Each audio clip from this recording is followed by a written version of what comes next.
¿Cómo están? Muy buenas noches, soy Nicolás Alvarado y me da muchísimo gusto darles la bienvenida, no a una emisión más de La Dichosa Palabra, sino a la última emisión de esta temporada de La Dichosa Palabra, pero no se preocupen, no es la última emisión de la vida, ni mucho menos, nuestros acreedores también pueden estar tranquilos, porque sí nos van a seguir pagando. En septiembre regresamos con la temporada de otoño de La Dichosa Palabra, pero bueno, mientras tanto haremos un pequeño hiato para irnos a tostar la piel en las playas. Mientras hacemos eso y en lo que nos empaquetamos el bronceador en las maletas, permito que se presenten mis compañeros.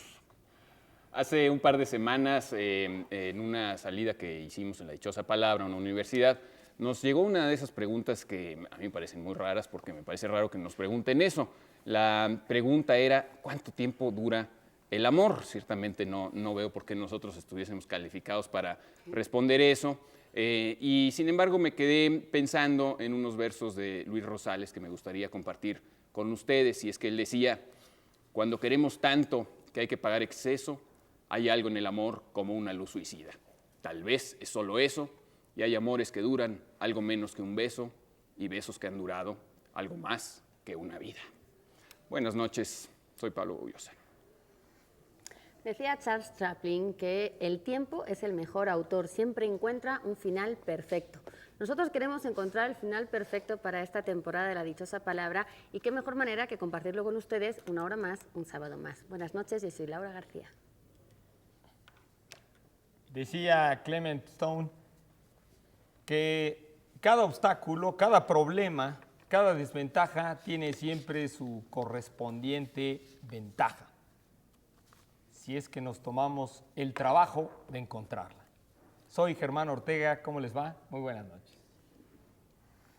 ¿Qué tal? Buenas noches. Los libros, decía Borges, son realmente el invento más formidable del hombre, porque los demás prolongan a su cuerpo y el libro prolonga a su memoria y a su imaginación.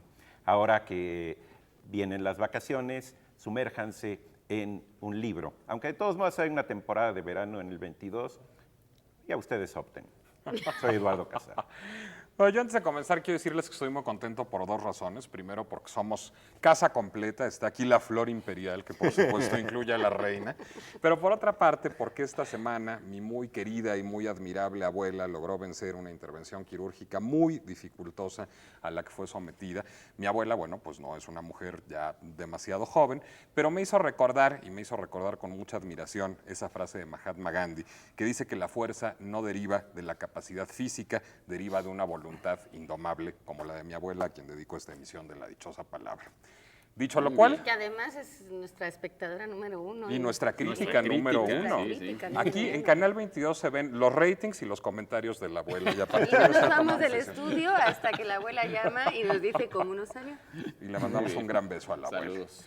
Dicho lo cual, tenemos aquí preguntas. Una de Ariadne Chávez, que nos pregunta quién fue, bueno, y supongo que además qué hizo Milán Kundera. ¿O quién es? ¿No? ¿Quién O sea, es? ¿quién No, es? no, Yo no, no- no, yo No lo despaches. Bueno, Sí, hay que además- decir que Milán Kundera es un escritor checo, aunque es un gran escritor. Se hizo muy famoso por La insoportable levedad del ser. Casi todas las novelas de Kundera se pueden encontrar en Tusquets. Es además un escritor que, bueno, tuvo una gran resonancia porque muchas de sus novelas están ambientadas en la Europa socialista, ¿sí? Y en siempre toda la tensión que habría con respecto a los soviéticos en Checoslovaquia, ¿no? A mí particularmente me gusta una de sus novelas que se llama La inmortalidad, porque combina muy bien una narración con una cuestión ensayística. Kundera es un escritor que sigue muy de cerca la idea de polifonía, es decir, la idea de que un novelista no debe ser como un titiritero que mueva simplemente a su propia voluntad a sus personajes, sino que los personajes tienen que tener una voluntad propia y ser la novela más que un mecanismo de mostración de lo que ya el autor ya tiene pensado, Ya digirió. una especie de exploración de la condición humana a través de los personajes. Entonces la novela para Kundera, incluso él la plantea como algo que no es ni siquiera un género literario, porque dice no pertenece a la misma rama que otras formas de la literatura. Tiene un origen propio, tiene una historia propia, tiene una moral propia, tiene un tipo de relación con el escritor que es distinta a la de los demás géneros literarios. Puede ser traducida y en esa medida trasciende a las fronteras, porque ya ven que la poesía es así, es más difícil de ser traducida, que alguien trate de traducir la música simplemente para ver que la imposibilidad de traducir la música, la poesía, ¿no? Entonces, bueno, Kundera, realmente meterse a una novela de Kundera es entrar a un problema de conocimiento que va a uno mismo como escritor cuestionándolo. A mí me gusta mucho esa experiencia con Kundera. Pero también a un universo completo, ¿no, Eduardo? Es decir, lo que hace Kundera en esta, como bien dices, hibridación, digamos, de la novela con el ensayo, con la historia, con, digamos, incluso el discurso político, es ir entretejiendo universos que son, digamos, perfectos, que están autocontenidos. Hay digresiones, hay cambio de voces narrativas, hay muchas cosas en una novela de Kundera. Hay recurso a la historia, hay recurso a la música. La música es un tema importantísimo para Kundera y particularmente la música popular checa. Entonces, de alguna manera, lo que hay, digamos, es esta idea de la novela como un mundo autocontenido. Yo creo que eso es como muy emblemático de Milan Kundera. Y Kundera afirma eso, que la novela es fruto de la modernidad, pero también no deja de ser paradójica su popularidad por motivos políticos, porque justamente cuando entras a las novelas, él te está diciendo es que no es una novela política, es una novela acerca de otra cosa, ¿no? Y entonces hay como un malentendido siempre con respecto a su figura. Y uno de los temas que aborda, que a mí me gusta mucho cómo lo hace, es el tema del carácter lírico o del carácter adolescente y de los peligros que entraña ese lirismo. Y eso se puede ver muy bien, por ejemplo, en un libro como El libro de la risa y el olvido, que es un análisis de un chico adolescente. Se ve muy bien también en su primer libro, La broma, que es una gran novela acerca de una venganza, ¿no? Y de los peligros del lirismo, como bien decías. Y de los equívocos que entraña y querer resarcir la vida de esa manera, en fin. Además, antes decíamos que vive y vive todavía y vive en Francia, porque cuando la invasión soviética a la República Checa, a él La primavera de Praga. pues, prohibieron todos sus textos y él se fue primero a Rennes y luego a París a vivir, y desde ahí está desde los años 70. Entonces, incluso ahora que le han dado recientemente un premio en la República Checa, él ni siquiera ha querido volver a su país a recogerlo. Me imagino que por mal recuerdos, pero sobre todo porque tiene como esa espinita clavada de todos los problemas políticos que tuvo por criticar una serie de cosas. Él además creo que dio clases de arte dramático y de historia del arte, es bastante completo. Sí, bueno, y una cosa muy interesante y muy atractiva siempre de Kundera pues es que tiene un aspecto crítico demoledor, ¿no? Toma el amor y va analizándolo y va desmenuzándolo. Y por supuesto la política, como dice Pablo, parte del malentendido es que sus novelas, como decía Eduardo, están situadas en el mundo, digamos, de la cortina de hierro, pero realmente la problemática no es tanto eso, sino eso es como colateral, eso es la escenografía, sino lo importante es la vida interna de los personajes, su vacío, ¿no? Su vacío también. Y el mismo título de la levedad del ser pues, tiene que ver también con ese sentido de la vanidad, ¿no? de la vanidad de la vida, del vacío de la vida. Es que sería uno de los temas.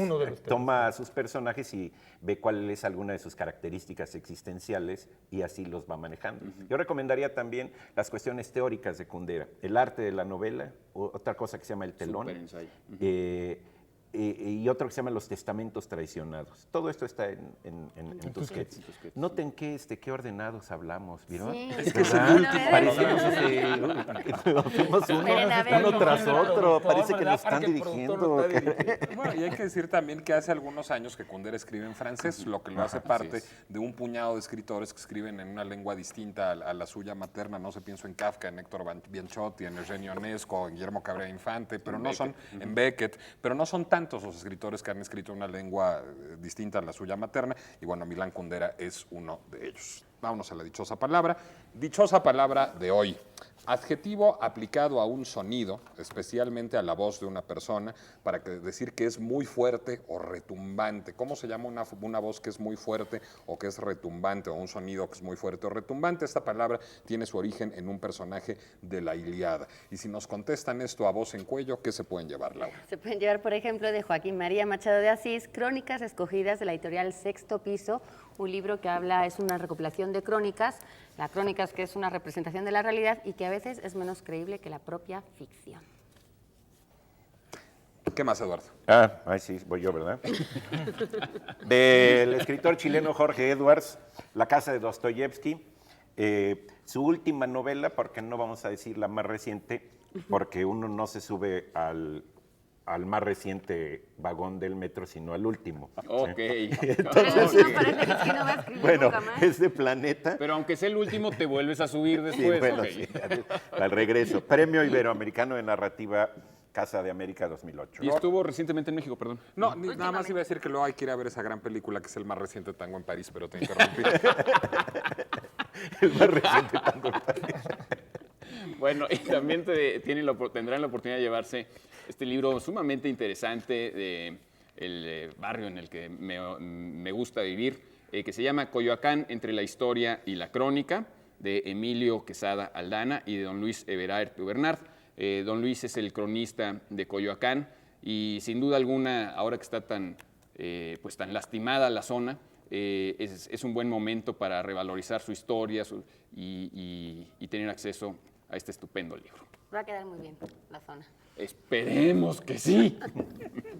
Y para ustedes varios ejemplares de la revista Algarabía, que cada día está mejor, que habla sobre los famosísimos piratas, la sangre azul, las dinastías malditas, y con simpatiquísimas y muy atractivas, muy invitadoras ilustraciones. Bueno, pues para llevarse todas esas publicaciones, llámenos, escríbanos para contestarnos cómo se llama el adjetivo, cuál es el adjetivo, mejor dicho, que se aplica a un sonido o a una voz para decir que es muy fuerte o que es retumbante. Es una palabra que tiene su origen en un personaje de la Ilíada. Tenemos, me imagino, tiempecillo todavía de otra pregunta antes de irnos a unos mensajes. Me dicen que sí. Y la pregunta de Miriam, bueno, discúlpenme, la caligrafía no es muy clara, pero M. Ugalde. M. Ugalde pregunta que qué significa este signito que es más o menos de las de acá y que, bueno, lo adelanto para aclararlo, en inglés se usa para decir y se llama ampersand. Sí, yo he oído también que se llama un 8 con colita. ¿Un 8 con colita? Hay gente que le llama así, el 8 con colita en realidad.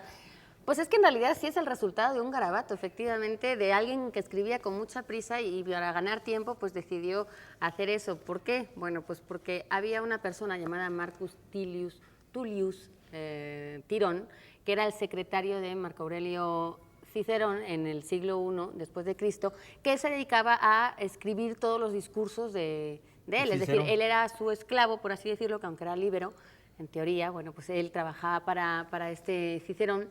Y él se dedicaba a transcribir todos sus discursos y todo lo que él estaba haciendo en su vida, en política, etcétera.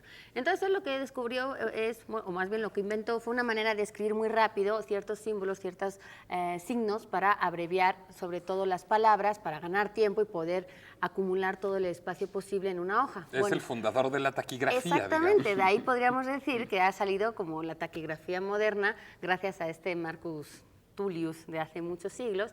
Y entonces una de las cositas que él empezó a hacer es esta et latina, et, que significa y efectivamente en español, pues él empezó a hacerlo tan rápido y a unirlo que terminó siendo, con la evolución, bueno, es que aquí es muy complicado hacerlo Es que sin es muy complicado narrar Sí, un ¿verdad? signo, Y además ¿verdad? al revés, ¿no? Porque me estoy viendo ahí y lo metí. Bueno, es una E y una T, empezó a ser la E, esta E que además es como mayúscula, el rabito de en medio empezó siendo también el rabito de la T, total, que empezó haciendo de tal manera que terminó siendo lo que es hoy en día el ampersand, como dice Nicolás, porque efectivamente en inglés es donde más se usa. ¿Por qué? Porque en inglés el an y el an per se an, que vendría a ser como la manera de desligar el ampersand, es muy largo de escribir, a pesar de que and nos puede parecer pues una palabra cortita. Bueno, en español sí nos parece muy cortita la Y, pero ellos lo que hacen, digamos, sobre todo en cuestiones comerciales, es poner este signo y ellos abrevian así.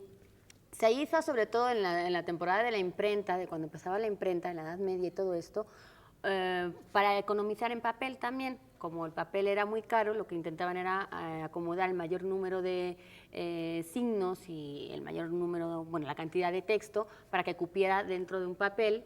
Pues inventaron como muchos de estos signos o los utilizaron mucho, ¿no? Los que ya existían.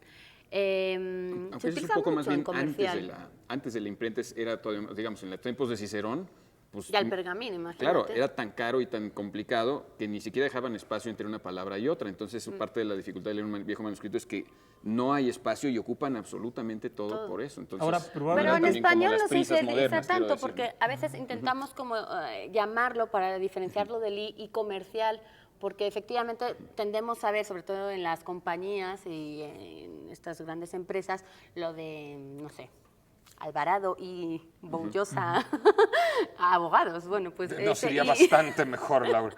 Bueno, Aquí- abogados es lo que... Sí, perdón. Pero, pues, por ejemplo, tiene que ser como una cosa muy comercial y un poco hasta glamurosa, diría yo, porque lo cierto es que decir, no sé, Nicolás y Bullos a fontaneros, bueno, plomeros, no sé si quedaría igual de glamuroso poniendo un ampersand, ¿no? Entonces, sí la gente tiende mucho como a hacerlo un poco por mercadotecnia hoy en día, porque además hay en las tipografías ese ampersand hoy en día ha dado una cantidad de fuentes Claro, impresionantes de y hay forma. muchas maneras como también de pues de transcribirlo, ¿no? Ahora, En español se usa poco porque es superfluo, es innecesario. Sí, porque la I no es muy sé, chiquita. La Sí, I es bueno. muy chica. Ahora, probablemente lo que se me hace curioso por lo que estás diciendo, estoy pensando en voz alta, los romanos fundamentalmente cuando copiaban los discursos por ejemplo, en la curia, cuando estaban en el parlamento este romano, en el senado, tomaban notas, los que tomaban notas, lo solían hacer más bien en cera, en placas de cera. O sea que lo curioso es que parece ser que este signo lo hacían en la cera, lo hacía este cuate en la cera, y luego cuando lo pasaban a los escritos en papel, ya ponían las letras. O sea que originalmente era desligadas, como pues. un tachón. Como un principio de taquigrafía. Era Sí, como un sí, principio de taquigrafía que eso pues se ha hecho en muchos idiomas de la tierra. Creemos que los escribas egipcios también lo hacían, de ahí viene el idioma demótico, que es una forma muy rápida de la escritura jeroglífica, y que ya cuando se quería poner algo mucho más elegante, más bien firme, para que quedara para toda la eternidad, etcétera, entonces ya se hacía con más detalle. Curiosamente lo que estás diciendo es que a lo mejor ahora ha vuelto a ser como elegante, ¿no? En inglés, o sea, como al revés. Mercadotécnico ¿no? al menos, ¿no? Ese término de e-comercial a mí me gusta, no lo había oído. Y se me hace muy, E-comercial, muy sí. interesante e-comercial. ¿no? Pero imagínate decir eso, ¿no? Dos apellidos y una... Sí. O sea, García y Comercial Arroyo es como... Sí, claro. Sí. No, bueno, pero es que lo que pasa también el ampersand está resurgiendo por otra razón, no sé si necesariamente encomiable, pero es por los mensajes de texto.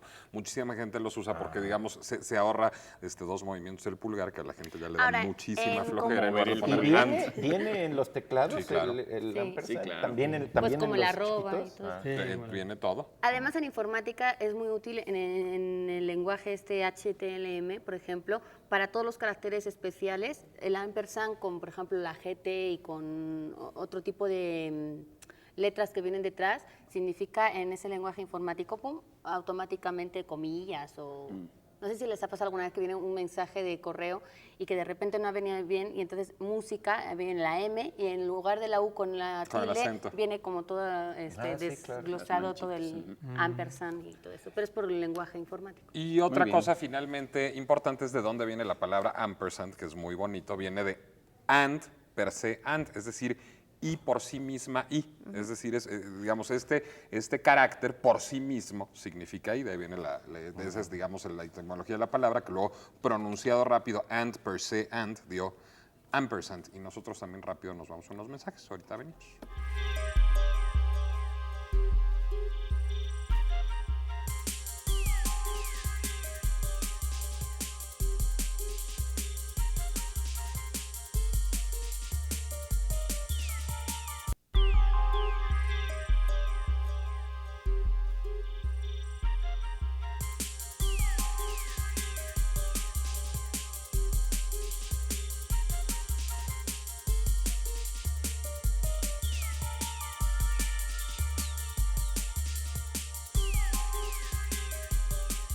Se necesita otro martillo afuera para romper el vidrio y Un sacar el puño muy martillo. fuerte. Bien, estamos aquí de nuevo con ustedes en la dichosa palabra.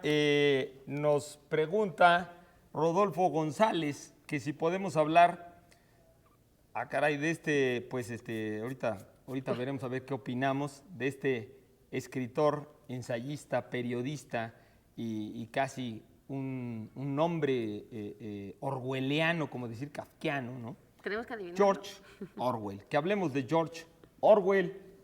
No, pues yo A ver, Nico. yo creo que no es fácil opinar en contra de George Orwell. Yo creo que Orwell es pues, uno de los grandes nombres de la literatura, no solo de habla inglesa, sino de cualquier lengua a lo largo del siglo XX, habiendo tenido además una vida muy trunca y conociéndose realmente muy poquito de su obra, porque nosotros siempre, y de hecho de eso deriva el adjetivo orwelliano, Germán, pues pensamos en Orwell y pensamos en 1984, en esta gran novela distópica, digamos, quizás la otra gran novela distópica junto con Un mundo feliz de Aldous Huxley del siglo XX, esta novela en donde hay una sociedad totalitaria que está, digamos, observada por el gran hermano, por esta suerte de ojo omnipotente y omnisciente del Estado que vive, digamos, pues coartando la libertad incluso de pensamiento de los seres humanos, o en Rebelión en la Granja, Animal Farm, la otra gran novela sobre el totalitarismo que escribió George Orwell, una, digamos, metáfora del estalinismo situada en una granja. De hecho, ya hemos hablado tanto de 1984 como de Rebelión en la Granja en la dichosa palabra. Creo, sin embargo, que es muy importante hablar de Orwell más allá de esas dos novelas. Creo que lo que dijiste de su trabajo de ensayístico y periodístico es importantísimo. Es decir, yo creo que fue uno de los grandes periodistas, de los grandes corresponsales, incluso de guerra, de los grandes, digamos, autores de reportajes de periodismo social. Es muy famoso este reportaje que hizo sobre Wigan Pier, una comunidad muy desfavorecida británica, en donde él se lanzó a entrevistar gentes, a buscar en los archivos, a buscar en las bibliotecas, a buscar en las hemerotecas. Y además fue un hombre que estuvo marcado de manera muy importante por un hecho en su vida, que fue haber sido parte de la policía del Imperio Británico en Birmania, que era en aquel entonces una colonia del Imperio Británico, y a él ahí, digamos... La lastimada, perdón que te interrumpa, Myanmar, ¿no? La lastimada Myanmar hoy en las noticias, ¿no? Él quedó, digamos, de alguna manera como vacunado contra el imperialismo a partir de esa experiencia. Después también trabajó en el Ministerio de la Información en Inglaterra durante la guerra. De hecho, esa experiencia también sería el antecesor del Ministerio de la Verdad en 1984. Entonces era un furioso detractor de todos los totalitarismos, era, digamos, un demócrata rabioso, y era un hombre que políticamente pues era muy avanzado para su época, porque él era un anticomunista de izquierda, es decir, un antiestalinista. También participó en la Guerra Civil Española. Perdón, Nico, él siempre se calificó, incluso pocos días antes de morir, como un socialista sui generis, ¿no? Él utilizaba más que demócrata la palabra socialista. Decía, yo moriré socialista, aunque un socialista sui generis, y muchas veces pues odiado por otros socialistas. Pues lo que pasa es que en esa época llamaba mucho la atención, digamos, la izquierda estalinista y la izquierda comunista en aquella época. Entonces, que alguien postulara, digamos, un socialismo democrático era muy raro. A la gente también le desconcertaban mucho posturas políticas, como al mismo tiempo ser un furioso detractor del antisemitismo, pero también un furioso defensor de la causa palestina, es decir, alguien de ideas políticas muy de avanzada. Hace poquito Sexto Piso publicó su diario de guerra, que no se conocía, digamos, hasta muy recientemente. Es un texto imprescindible que además habla de la gran complejidad psicológica del personaje. Y además de todo, bueno, pues era un hombre con una prosa muy prístina, muy precisa, que huía, digamos, de los adornos, que huía de los circunloquios y que resultaba extraordinariamente eficaz. Y yo creo que, bueno, fue además una voz muy libertaria dentro de las letras inglesas. Además, George Orwell es un seudónimo. En realidad, su nombre no era ese y quiso hacer como un homenaje a distintas personas que las miraba, pero en definitiva lo que él no quería era que sus padres vieran en algunos de sus escritos algunas situaciones que él podía pues considerar ofensivas a lo mejor para su familia, porque estaba contando cosas como las penurias que pasó, por ejemplo, cuando vivió en París y en Londres, o en homenaje a Cataluña cuando cuando estaba en la Guerra Civil Española. Dicen que George lo tomó porque, bueno, pues San Jorge es el patrono de los ingleses, y Orwell, Orwell es un río muy emblemático también para el pueblo británico, y por eso esa unión de esos dos nombres que a él le parecía que además tenían un apellido con la O, pues era muy bonito para estar bien situado en las librerías de los anaqueles de las estanterías. Cuenta, digo, seguramente será mito urbano, pero... Y ya es como choterena, ¿verdad? Y bueno, y que él además tuvo unos programas de radio también muy famosos para los ingleses, que narraba ahí acontecimientos, y que él, aunque era totalmente antimilitarista, pues después de participar en en la Guerra Civil Española, quedó herido, quedó muy lastimado y quedó enfermo casi para toda la vida. Se fue a Marruecos. Exactamente, y después trató de participar en la Segunda Guerra Mundial, pero ya no pudo, tuvo que participar digamos, como civil.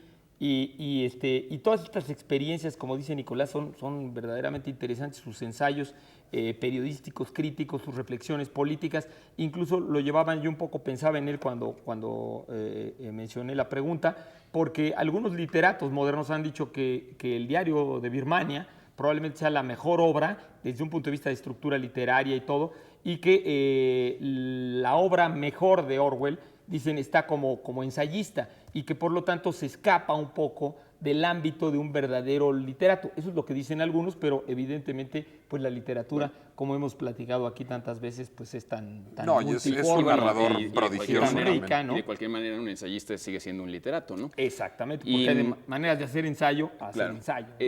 Además, ya que Nicolás mencionó este libro de Sexto Piso, a mí me gustaría mencionar otro libro de Sexto Piso anterior, que es una recopilación de sus ensayos. Ese no lo conozco. Donde se ve esa faceta de Orwell estrictamente como un lector de literatura. Se ve mucho al Orwell que, al margen de la política, cuál fue su experiencia como lector. Hay un ensayo ahí, por ejemplo, en el que se pregunta por el canon literario y empieza a decir que una cosa que sorprende muchas veces acerca del canon es cómo un gran escritor habla pestes de un gran escritor.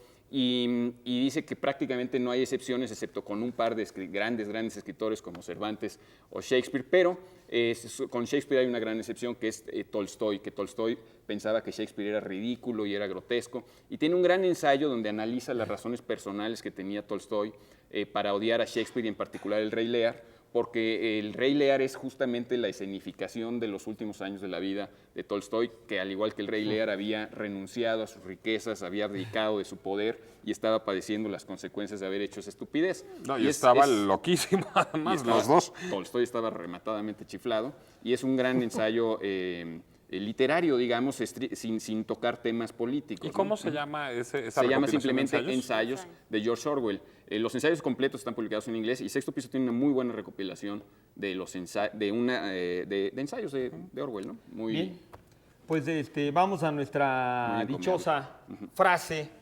del día de hoy y tenemos la primera pista. Hay que se de es una famosa imagen del gran tabasqueño don Carlos Pellicer. Y los que lo sepan tienen, Nicolás. Tienen la posibilidad de llevarse la enciclopedia Quod, que es una enciclopedia en un solo tomo, un grueso tomo, pero un solo tomo por una cortesía de Larousse. Pues aquí está, digamos, el universo mismo del conocimiento contenido en tan solo un tomo. Eduardo. Y bueno, tenemos también 150 años en una mirada de la Universidad Autónoma Chapingo para conmemorar su 150 aniversario. Muy bien.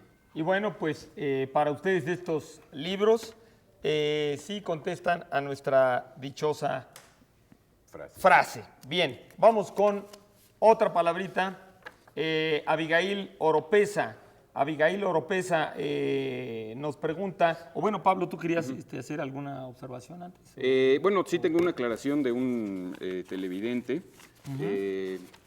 Aquí está, mira, me escribe don David Miranda Pérez para sugerir que lo que yo opiné hace un par de semanas en la Unitec era simplemente una opinión hecha para que gustara a las autoridades de esa escuela. Se refiere a mi opinión acerca de que yo califico como grave y patético que se enseñe como una ciencia el materialismo histórico en las secundarias.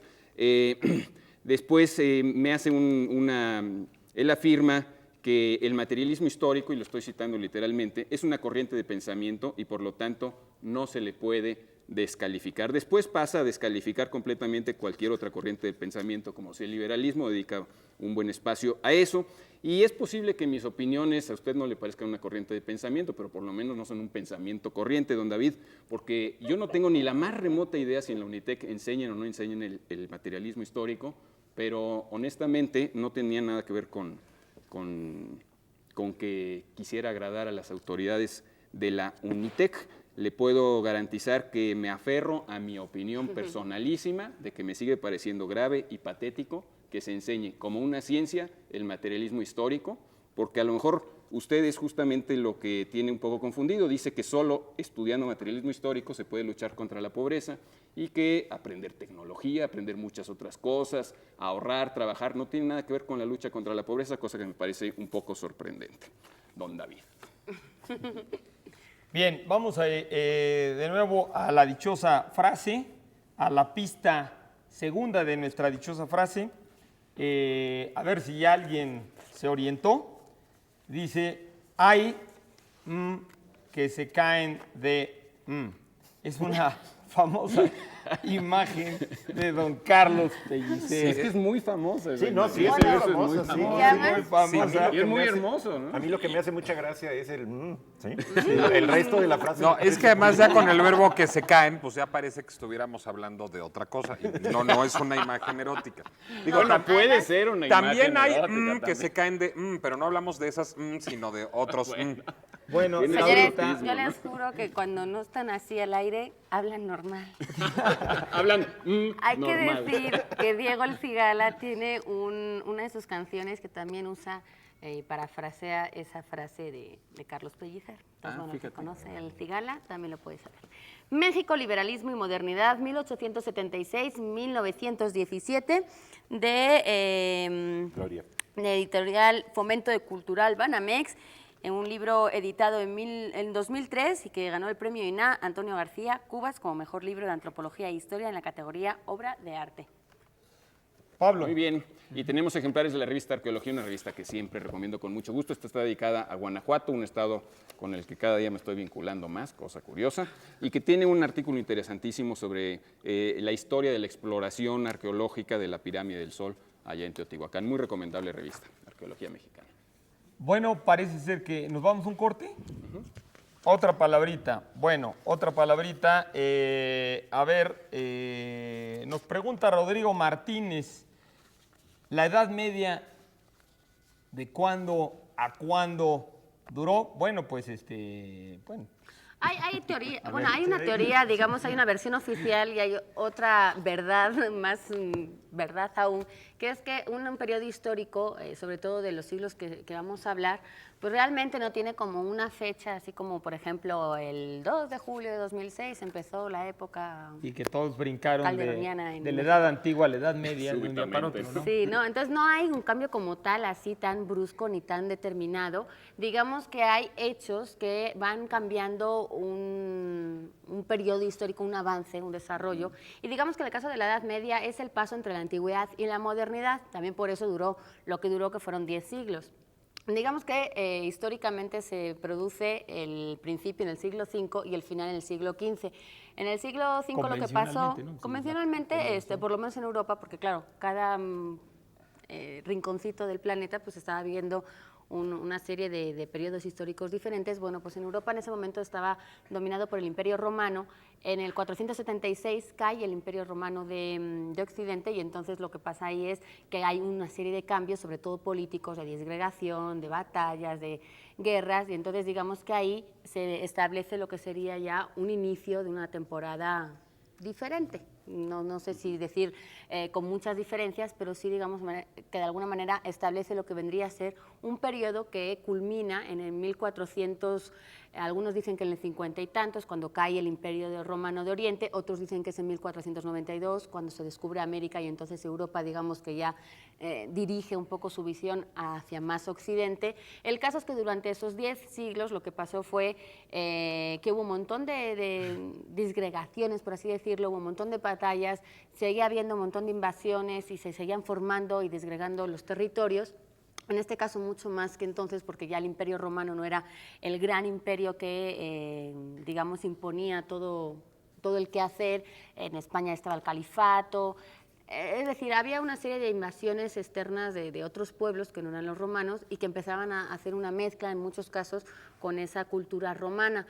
En el caso de las ciencias, por ejemplo, se dice también que la Edad Media fue un periodo de mucho estancamiento cultural. Lo cierto es que sí no hubo grandes adelantos, por así decirlo, en el plano humanístico, porque pues, o luchas o te dedicas a estudiar, y en este caso había más un espíritu de supervivencia y de defender un territorio que de cultivar una serie de artes. sí se establecieron las bases para que posteriormente, hacia el siglo XV, hubiera un florecimiento ya mucho más manifiesto y mucho más rápido. La imprenta, por ejemplo, se inventó en el siglo XV, o sea, ya a finales de esa Edad Media, y entonces eso revolucionó después lo que vendría a ser la cultura o la expansión más bien de la cultura.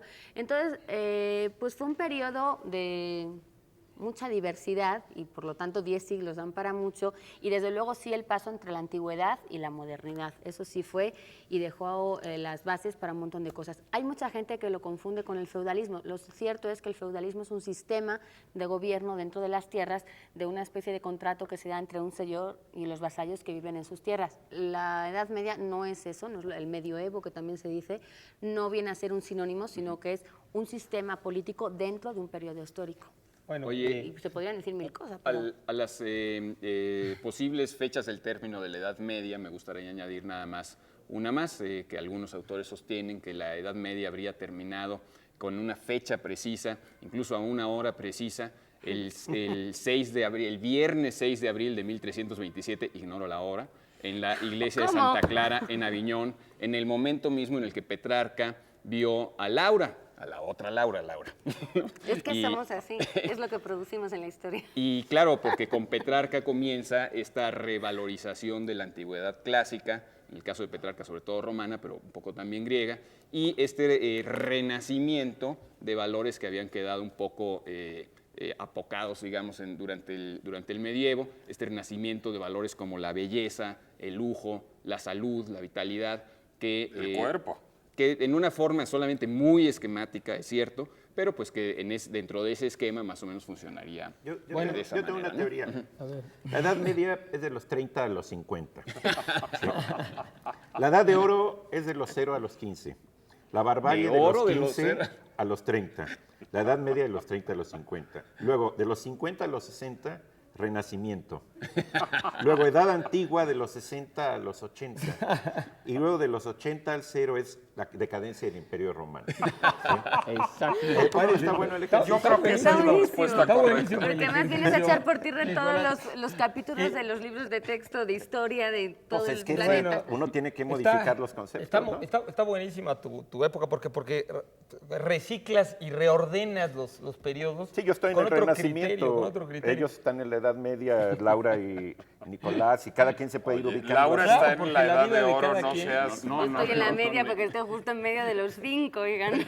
La vida de cada quien pues se ordena en función de ciertas cosas subjetivas. Bueno, colectivamente, ya que Pablo hablaba del final de la Edad Media, yo nada más quería decir que bueno, el periodo de inicio de la Edad Media, pues el mismo Gibbon, el gran historiador inglés del siglo XVIII, decía que bueno, la entrada a la Edad Media, la entrada a los colapsos y a la desorganización del Imperio Romano, de Occidente, por supuesto, se iniciaba justamente con el final del gobierno del emperador Marco Aurelio, o sea que sería en el siglo II, más o menos por ahí del 180, pero que ese periodo de decadencia, como se llama su obra, decadencia y caída del Imperio Romano, se prolonga, como decía él, hasta prácticamente principios del siglo VII, o sea, fines del siglo VI, ¿qué quiere decir? Del 2 al 6, decía Gibbon, más o menos es cuando se desestructura totalmente la vida del Imperio Romano en Occidente. De hecho, hay muchísimos libros de grandes historiadores que debaten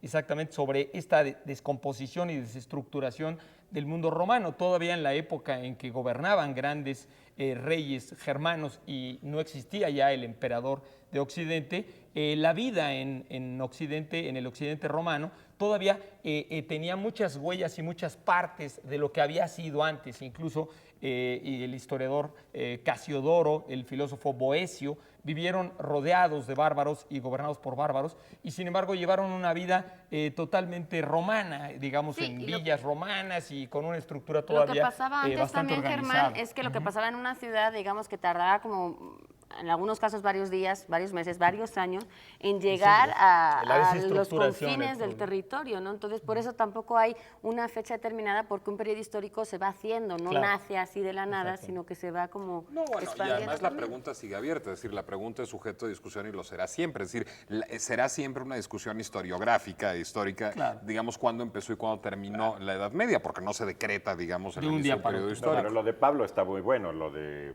cuando Petrarca ve a Laura, es una maravilla. Es la más Ya bonita. ahí es la Yo más voto bonita. por Se eso. acabó. Bien, tenemos que ir a un corte y ahora regresamos con ustedes. Gracias.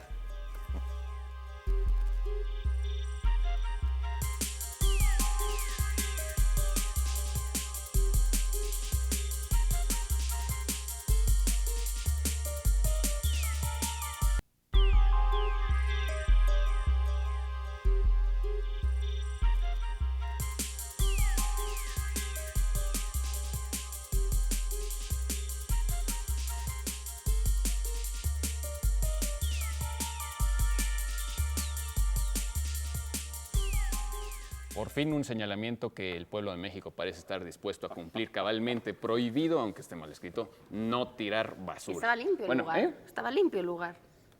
Estaba limpio ese lugar, Sí. sí. Es que se sea, que revelaron, se pero tan ahora no tiramos basura. Bueno, continuamos aquí en La Dichosa Palabra. Recuerden que vamos a retomar los programas de La Dichosa Palabra a partir de septiembre. Nos vamos de veraneo, así se dice en España, ¿no? Sí. Sí, Veranear. por eso no vamos a ir a España, entonces a veranear. Ojalá. Bueno, pero volveremos aquí en septiembre. Acaba de entrar una llamada, Nicolás, que tú quieres. María del Carmen Intentar Mejía, creo que me pregunta respecto a un par de novelas sobre ajedrez de las que yo hablé hace poquito. Con mucho gusto doy la ficha. Una es la novela de ajedrez de Stefan Zweig, otra es Apuesta al amanecer de Arthur Schnitzler y las dos están editadas por Acantilado. ¿Tú quieres mencionar otra novela sobre el ajedrez? ¿Alguien quiere mencionar alguna otra novela sobre el ajedrez? Ignacio Padilla, anfitrión de Planeta. ¿Es Planeta? Sí, creo Sí, que está en Planeta. Y la tabla de Flandes que está en Alfaguara, la tabla de Flandes de Arturo Pérez Reverte. Sí, Y bueno, yo, sí les yo apasiona. mencionaría nada más también, no una novela, un ensayo sobre el simbolismo del ajedrez de Titus Burkhardt, es sensacional, ¿verdad? Sobre el origen del ajedrez en la India y en China, impresionante ensayo. Bueno, Titus Burkhardt. y ya que estamos en ensayo sobre ajedrez de Luis Ignacio Helguera, que ya no me acuerdo cómo se llama el ensayo, pero lo acaba de publicar El Equilibrista dentro de esta colección Pértiga de ensayos, en fin, no me acuerdo, pero Luis Ignacio Helguera fue además de un extraordinario poeta, un extraordinario ajedrecista, y sus ensayos reunidos sobre ajedrez están publicados por El Equilibrista bajo un título del que me voy a acordar muy pronto. Y les aseguro que hay muchos más. Vamos con otra pregunta. Esta la formula Rodrigo Franco y quiere que comentemos algo sobre los ciclos épicos griegos arcaicos. Y no estoy. No estoy. ¿Qué es eso? No estoy. Cuando tocan a tu puerta y tú no quieres responder y dices, no estoy. Pero aquí estás. No No, estoy. yo sí estoy, pero el que pregunta quiere El que que hablemos pregunta, del- bueno, de la- Rodrigo no Franco. estoy. A mí normalmente en mis clases siempre me gusta mucho Exacto. hablar de este contexto, estas obras que desgraciadamente prácticamente todas están perdidas, solamente sabemos de ellas por referencias cruzadas, hay fragmentos de ellas, y sobre todo los autores bizantinos que hicieron recopilaciones de libros antiguos. Gracias a ellos conocemos la existencia de estas obras, que fueron muy conocidas, muy famosas, recurrieron mucho a ellas los griegos y los romanos, y luego en la Edad Media desaparecieron. Bueno, estamos refiriéndonos a que la Ilíada y la Odisea no son obras de la literatura griega que surgen solas, que surgen aisladas, sino que surgen rodeadas de otras muchas obras, de otros muchos escritos, de otros muchos poemas épicos y de muy diversa índole, en esos siglos fines del noveno, octavo y séptimo antes de Cristo, que es cuando surge la escritura griega. Y es muy interesante esto porque los investigadores piensan que todas estas obras que surgieron junto con la Ilíada y la Odisea, todas originalmente se atribuían probablemente a Homero, y con el paso del tiempo se empezó a ver que había una gran diferencia entre los dos poemas homéricos, la Ilíada y la Odisea, y estas otras obras. Incluso había una diversidad también de carácter, o sea, la Ilíada y la Odisea son poemas que están centrados en ciertos acontecimientos y que tratan de profundizar muchísimo más desde un punto de vista literario, psicológico, humano, simbólico, respecto a la experiencia humana, personal y colectiva. Y en cambio, estas otras obras son más bien como obras que trataban de ordenar las tradiciones orales, las historias que se mezclaban con los mitos, las leyendas, y los griegos necesitaban en esos siglos VIII y VII, habían pasado por un periodo de oscuridad cultural, que es la gran época oscura de Grecia, después del colapso de los grandes centros civilizados de los aqueos, unos 40, 30 años después de la guerra de Troya en el siglo XIII, en el siglo XIV, y en el siglo XIII, y después de este colapso, los griegos perdieron la escritura, perdieron los textos, perdieron una bola de técnicas y vivieron 400, 500 años en una época de ignorancia y de aislamiento. Y al salir de ellos, recordaban muchas historias y muchos mitos y muchas cosas y trataron de ordenarlos. Y al ordenarlos crearon estos ciclos épicos que sabemos que estaban muy bien estructurados. Primero había un ciclo que era el ciclo cosmogónico, del cual sabemos que había una titanomaquia de un actino de Mitilene. Luego también sabemos que había una serie de poemas acerca de Tebas, de los hijos de Edipo, que era la Edipodia, se llamaba, de los hijos de Edipo, de Teocles y Polinices. Había otro libro, otra serie de textos que se llamaba la Etiópida, también sobre Memnón y una serie de gentes que habían vivido en Etiopía y que habían tenido que ver con Tebas.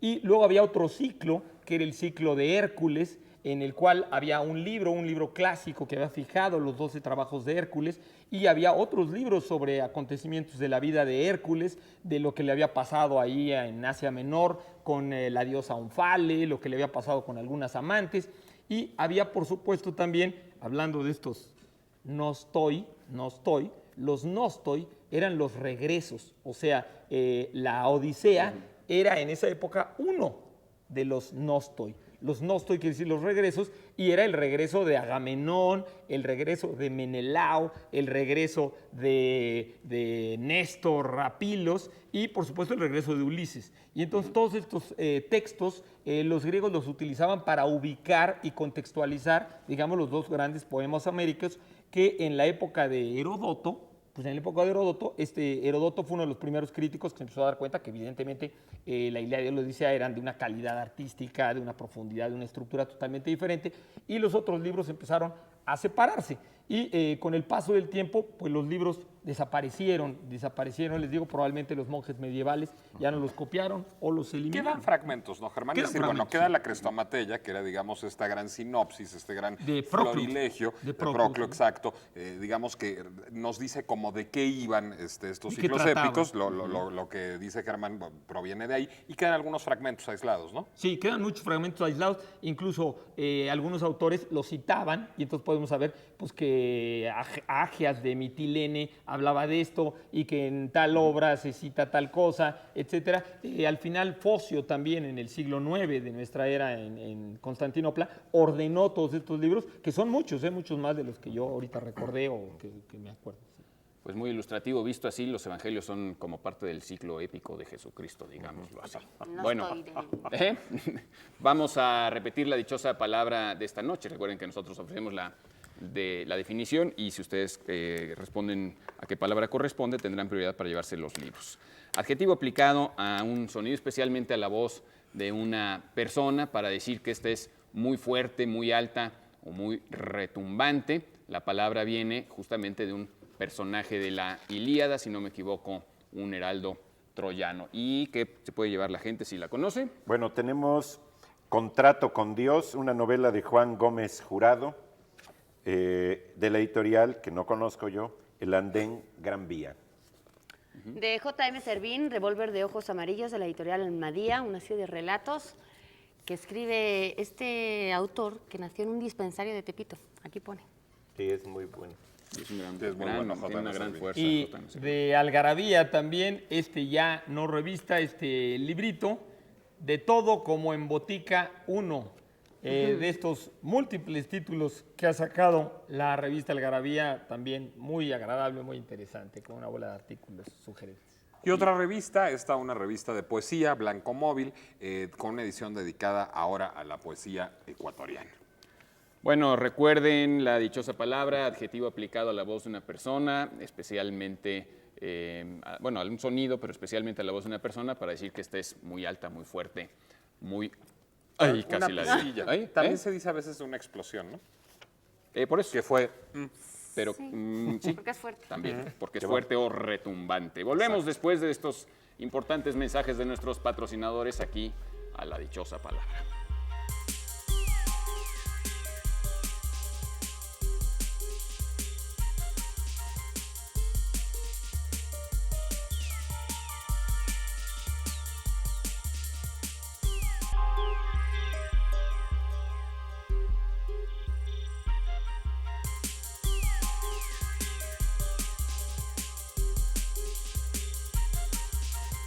¿Qué tal? Estamos aquí en el No Estoy de la dichosa palabra. No estaremos durante una temporada de verano, pero regresaremos en septiembre. Estén ustedes muy atentos a la programación. Vamos a continuar. Abigail Oropesa pregunta sobre un tema más bien. ¿Cuál es la relación entre Borges y el sueño? Es ver, una ¿quién se lanza? muy bonita pregunta.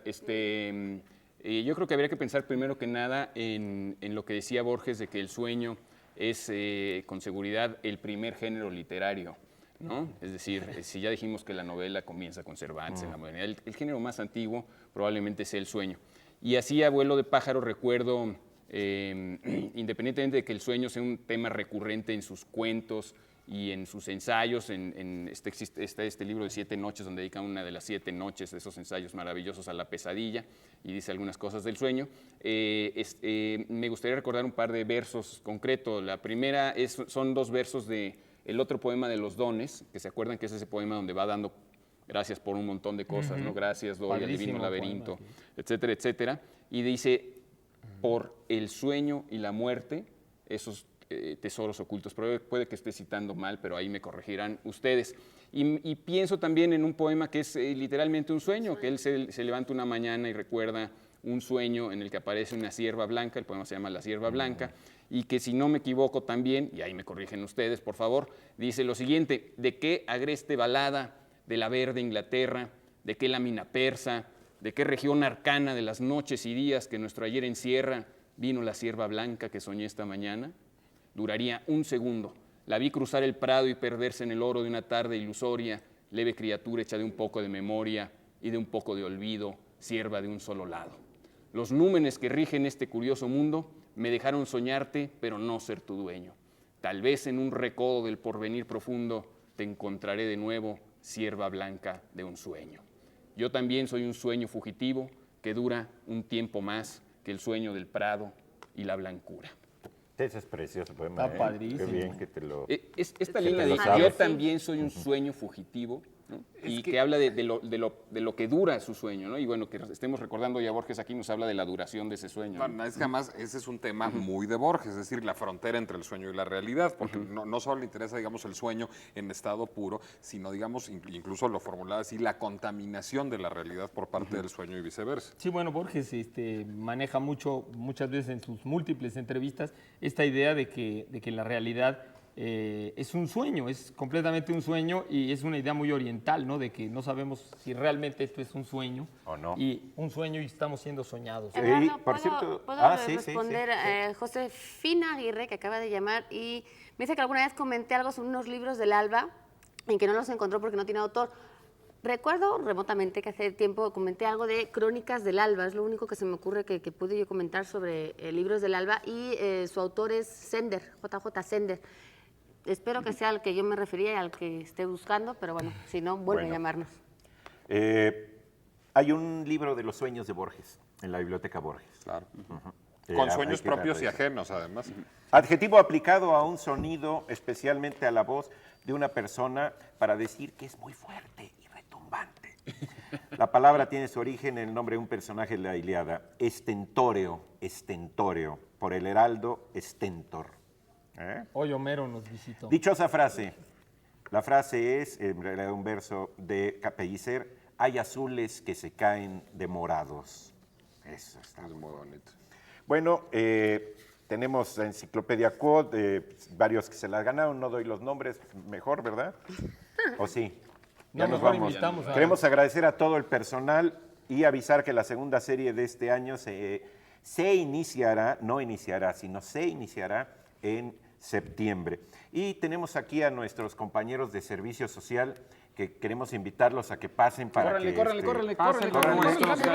Porque algunos de ellos El tiempo apremia. ya terminaron su servicio social Muy bien. y vamos a renovar Y se van de cuadros veraneo.